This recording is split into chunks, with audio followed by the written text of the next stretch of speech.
রাজধানীর একটি হোটেলে ব্র্যাক ইপিএল স্টক ব্রোকারেজ লিমিটেডের আয়োজনে বাংলাদেশের অর্থনীতি, রাজনীতি ও পুঁজিবাজার নিয়ে সম্মেলনে বক্তৃতায় একথা বলেন তিনি।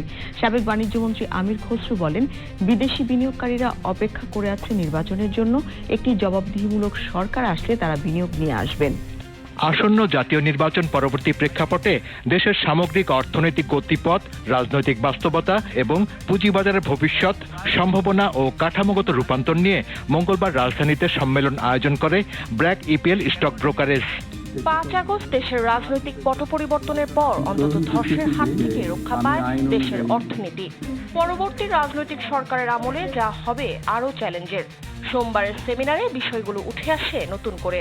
বক্তারা বলেন, দীর্ঘদিন ধরে চলে আসা সংকট প্রভাব ফেলেছে দেশের পুঁজিবাজারেও।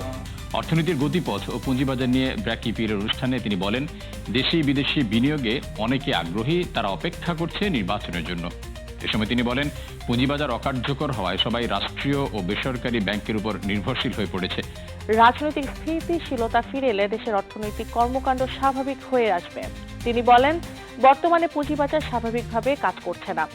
এ সময় আসন্ন নির্বাচন পরবর্তী সময় দেশের সামষ্টিক অর্থনীতির গতিশীলতা, রাজনৈতিক বাস্তবতা এবং পুঁজিবাজারের সম্ভাবনা ও কাঠামোগত সংস্কার নিয়ে আলোচনা করেন বক্তারা।